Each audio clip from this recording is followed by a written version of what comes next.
Buenas noches. Uno se pregunta cómo funciona una sociedad como la vasca cuando casi 50.000 personas salen a la calle encabezadas por el partido que gobierna la comunidad autónoma a tirarle un pulso abierto al Poder Judicial. Y esto ocurrió este fin de semana en Bilbao tras la condena del Tribunal Supremo a Juan Mari Atutxa por desobedecer, cuando presidía el Parlamento de Vitoria, una sentencia sobre la ilegalización de Batasuna.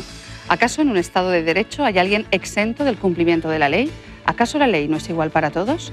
Ahora el Gobierno se dispone a ilegalizar a ANV y al Partido Comunista de las Tierras Vascas, dando por buenos los indicios o los hechos que hasta hace bien poco consideraba insuficientes. ¿Por qué antes no y ahora sí? ¿Nos lo explican mejor o es que no lo hemos entendido? ¿O acaso es que se acercan elecciones? Y como hay elecciones, también parece ser que toca subasta de promesas. Mientras unos presentan reformas fiscales regladas, el presidente Zapatero lanza la oferta de deducir del IRPF 400 euros si gana el 9 de marzo. ¿Podemos o no interpretar este método como una compra de votos equivalentes a las pagas extras que recuerdan tiempos pasados? El método suscita una pregunta inevitable. Si el Gobierno se muestra dispuesto a devolvernos dinero, ¿será que antes se lo había quedado indebidamente o no?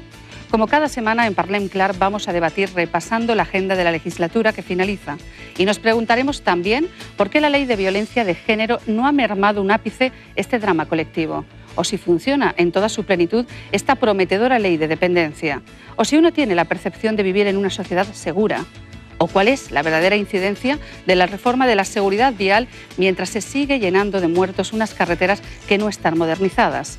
Y en este punto la pregunta es obvia.